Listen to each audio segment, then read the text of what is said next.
ഇത് പെട്ടെന്ന് തീരുമാനിച്ചൊരു ട്രിപ്പാണ് കേട്ടോ. ട്രിപ്പായിട്ടൊന്നുമല്ല, നമ്മുടെ വീട്ടിൽ നിന്ന് ആകെ ഒരു മണിക്കൂർ, ഒന്നേകാൽ മണിക്കൂർ ഡ്രൈവ് ചെയ്ത് കഴിഞ്ഞാൽ വയനാട് എത്തിയിട്ടോ. അപ്പോൾ നമ്മൾ വയനാട്ടിലേക്ക് ഒരു ഡ്രൈവിന് പോകാമെന്ന് വിചാരിച്ചു. പ്ലസ് എൻ്റെ അനിയത്തിയും ഹസ്ബൻഡിനും ഒന്ന് കണ്ടിട്ട് അവർക്ക് കുറച്ച് ചക്കയും മാങ്ങയും തേങ്ങയൊക്കെ കൊടുക്കാനുണ്ട്. വീട്ടിൽ കുറേ മാങ്ങ ഉണ്ടായിരുന്നു, അപ്പം കുറച്ച് മാങ്ങയൊക്കെ ആയിട്ട് പോകാമെന്ന് വിചാരിച്ചു. അത്യാവശ്യം നല്ല തണുപ്പുണ്ട് കേട്ടോ വയനാട്ടിൽ. മഴക്കാർ ഇങ്ങനെ മൂടിക്കെട്ടി നിൽക്കുന്നതുകൊണ്ട് വെയിലില്ലായിരുന്നു. ഞങ്ങളൊരു 3 മണിക്കാണ് ഇറങ്ങിയത്. 4:30 ആകുമ്പോഴത്തേക്ക് നമ്മൾ വയനാട് എത്തി. എത്ര വന്നാലും മടുക്കാത്തൊരു സ്ഥലമാണ് കേട്ടോ വയനാട്. എനിക്കിങ്ങനെ ഹിൽ സ്റ്റേഷൻസിലും ഒരുപാട് കാട്, പ്രകൃതി ഭംഗിയൊക്കെ ഉള്ള സ്ഥലത്ത് ഒറ്റയ്ക്ക് പോകാനൊക്കെ ഭയങ്കര ഇഷ്ടമാണ്. ഇങ്ങോട്ടേക്ക് ഞങ്ങൾ സ്കൂട്ടറിനും ബൈക്കിനും ഒക്കെ വന്നിട്ടുണ്ട്. അതാകുമ്പോൾ കുറച്ചും കൂടി പെട്ടെന്ന് എത്താൻ പറ്റും. ഞങ്ങളിതാ ചായ കുടിക്കാനിരിക്കണം. ജസ്റ്റ് ആ കടയുടെ ഓപ്പോസിറ്റ് ആട്ടോ അതാ 9ാമത്തെ വളവ് നമുക്ക് സൂം ചെയ്തിട്ട് കാണാൻ പറ്റുന്നുണ്ട്. നമ്മൾ അങ്ങോട്ടേക്ക് എത്തുന്നുള്ളൂ. അങ്ങനെ ചായ കുടിച്ചൊരു പഴംപൊരിയൊക്കെ കഴിച്ചു. നമ്മളങ്ങനെ ചുമ്മാ ഈ തണുപ്പൊക്കെ ആസ്വദിച്ച് അങ്ങനെ ഇരിക്കുകയാണ്. അനിയത്തി ഹസ്ബൻഡ് നിൽക്കണ ഫ്ലാറ്റ് വയനാട്ടിലെ ചുണ്ടയിലാണ്. പിന്നെ 2nd ഫ്ലോറിലാണ് ഇവരുള്ളത്. ഞങ്ങൾ നാട്ടിൽ നിന്ന് കുറച്ച് മാങ്ങ, മീൻസ് നമ്മളെ വീട്ടിൽ നിന്ന് കുറച്ച് മാങ്ങയും തേങ്ങയൊക്കെ കൊണ്ടുപോകാൻ വേണ്ടിയിട്ട് വീട്ടിൽ. അപ്പം ഞങ്ങളിങ്ങനെ സർപ്രൈസായിട്ട് പോവാണ്. അപ്പം അവർക്ക് ജസ്റ്റ് ഡൗട്ട് അടിച്ചിട്ടുണ്ട്. അത് അവരുടെ വണ്ടിയാണ്. മുന്നത്തെ വീഡിയോയിലൊക്കെ കണ്ടിട്ടുണ്ടോ? ഇത് ചുണ്ടയിൽ കേട്ടോ. ഇതിൽ 2nd ഫ്ലോറാണ് ഇവരെ റൂം.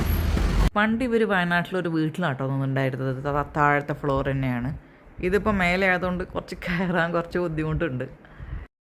ഒരു 2 ബെഡ്റൂമുള്ള ഒതുങ്ങിയൊരു ഫ്ലാറ്റാണ് കേട്ടോ. ഇവിടെ ജസ്റ്റ് 2 റൂമാണ് ഈ ഒരു അപ്പാർട്ട്മെൻറ്റിൽ. കോമൺ ആയിട്ട് 2, ഒരു ബാത്റൂം അറ്റാച്ച്ഡ്, പിന്നെ ഒരു കിച്ചൺ ഉണ്ട്. കിച്ചണിൽ നമ്മൾ ചെറിയൊരു, അവർ 2 പേരും അങ്ങനെ കുക്കിംഗ് ഒന്നുമില്ല. അവർ വർക്ക് ചെയ്യുന്നവിടെ തന്നെ ഇതുള്ളതുകൊണ്ട്, ഫുഡൊക്കെ ഉള്ളതുകൊണ്ട്. സോ അങ്ങനത്തെ ആ ഒരു വർക്ക് കഴിഞ്ഞിട്ട് വന്നുകൊണ്ടിരിക്കുക കേട്ടോ. അവരറിഞ്ഞിട്ടില്ല ഞാൻ വീഡിയോ എടുക്കണത്. ഇതാട്ടോ അവരുടെ യൂണിഫോം. അവർ 2 പേരും ജീവസ് ആയുർവേദ റിസോർട്ടിൽ ഡോക്ടേഴ്സായിട്ട് വർക്ക് ചെയ്യാണ്. അവിടുത്തെ യൂണിഫോമാണിത്. സോ അവർക്ക് ഭയങ്കര സന്തോഷമായി ഞങ്ങളെ കണ്ടപ്പോൾ.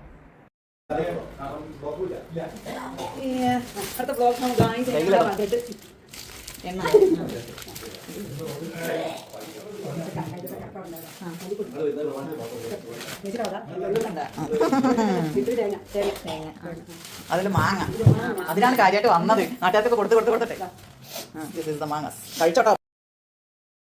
ഇവരുടെ കിച്ചൺ ഭാഗത്ത് നിന്ന് നോക്കിക്കഴിഞ്ഞാൽ നല്ല ഭംഗിയാട്ടോ. അവിടെ നിന്ന് ഭയങ്കരമായിട്ട് കാറ്റ് വരും. ദൂരെ ഒരു മലയുണ്ട്, ചെമ്പറ പീക്ക്. അടിപൊളിയാണ്. ഇവിടെ ഭയങ്കര വൈബാണ്.